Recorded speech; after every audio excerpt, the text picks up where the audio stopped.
Cześć, tu Wiesława. Drodzy widzowie, wreszcie nadeszła wiosna. A gdzie szukać najlepiej jej objawów? Oczywiście w parkach i ogrodach. Zapraszam na wizytę w ogrodzie japońskim we Wrocławiu.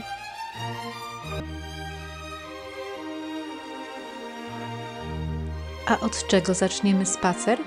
Oczywiście od zakupu biletu wstępu. Można to zrobić w kasie przy wejściu lub przez internet.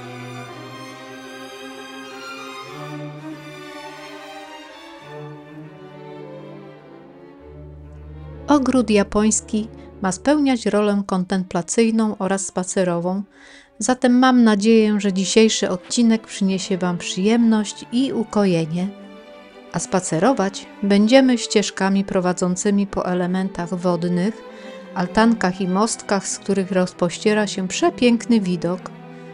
Zobaczymy pawilon ceremonii picia herbaty oraz niezwykle cenne zabytkowe wyposażenie ogrodu w postaci kamiennych latarń i mis do rytualnego obmywania rąk z XVIII i XIX wieku.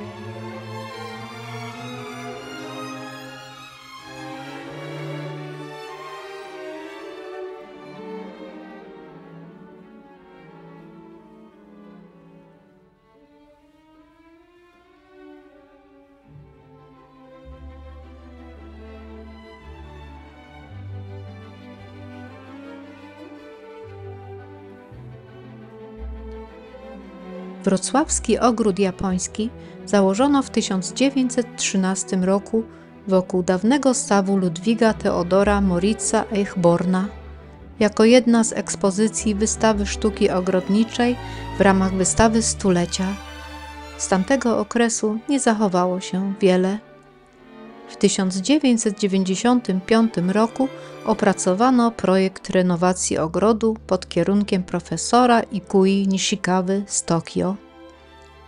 Niestety, powódź stulecia w 1997 roku niemalże całkowicie zniszczyła ogród, a w 1999 odnowiony ogród oddano dla zwiedzających i w takim kształcie możemy oglądać go do dzisiaj.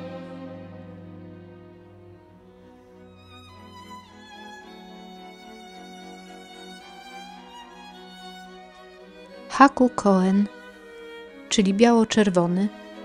Tak nazwano wrocławski ogród japoński, nawiązując do kolorów flag Polski i Japonii oraz jako symbol współpracy przy rekonstrukcji ogrodu.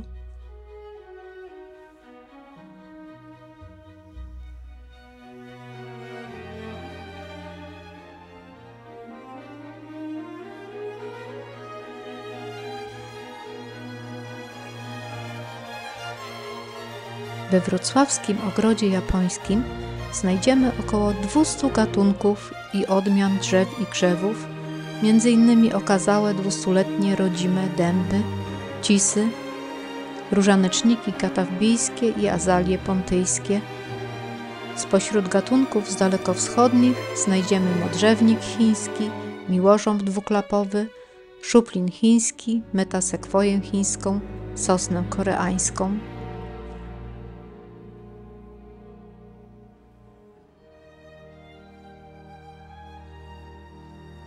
Największą grupę stanowią liczne odmiany przepięknie kwitnących w maju i czerwcu różaneczników i azalii.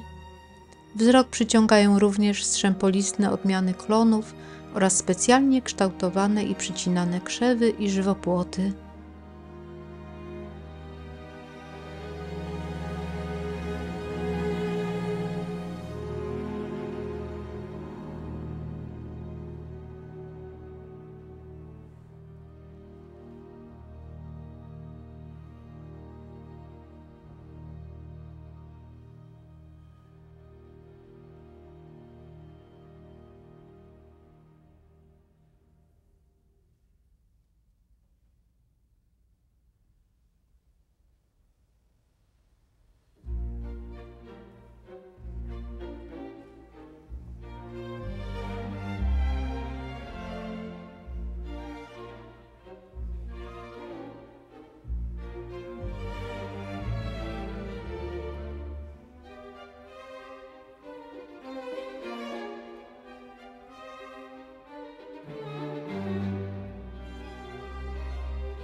Ogromne znaczenie w ogrodzie japońskim odgrywa woda.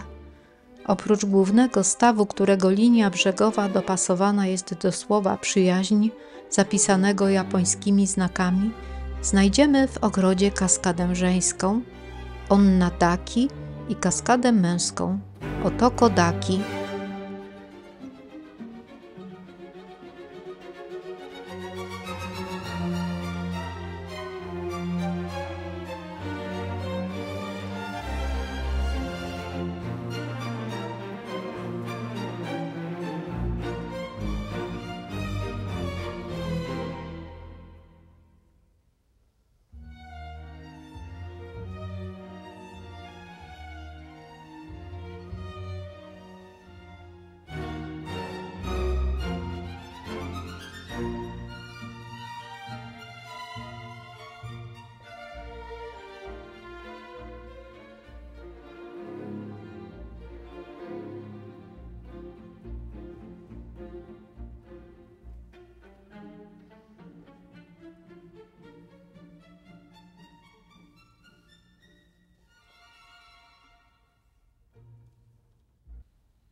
Kończymy wizytę w ogrodzie japońskim, ale to jeszcze nie koniec spaceru. Spojrzymy na kompleks hali stulecia, a później przeniesiemy się do Parku Szczytnickiego, którego ogród japoński jest częścią.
Do Parku Szczytnickiego nie potrzeba biletu. Jest on ogólnie dostępny i jest miejscem wypoczynku oraz różnych aktywności od jazdy na rowerze po Nordic Walking wrocławian oraz turystów.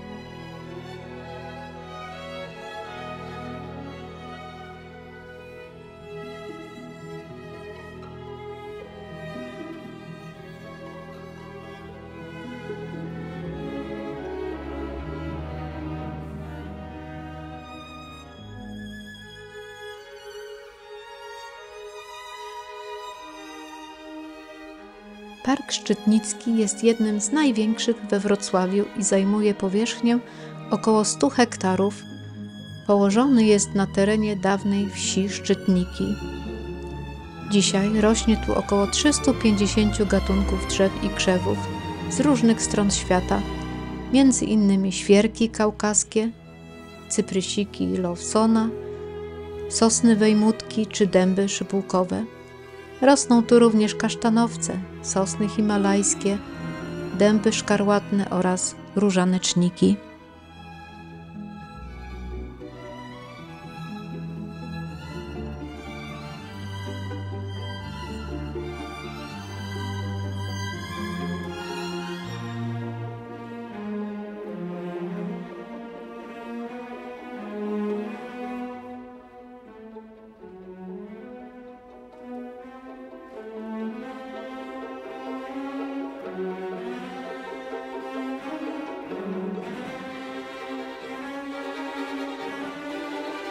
W parku znajdziemy również drewniany kościółek pod wezwaniem Jana Nepomucena. Świątynia powstała kilkaset lat temu na Opolszczyźnie, a przeniesiona została tutaj z okazji wystawy stulecia w 1913 roku i stanowiła element wystawy sztuki cmentarnej. Dzisiaj nie odprawia się tutaj nabożeństw. W latach 50. ubiegłego stulecia kościółek był złodziejską dziuplą, w której ukryto skradzione z Muzeum Narodowego obrazy m.in. Matejki, Kossaka i Gierymskiego. Kościół wpisany jest do rejestru zabytków.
Drodzy widzowie, tutaj kończymy wrocławski spacer.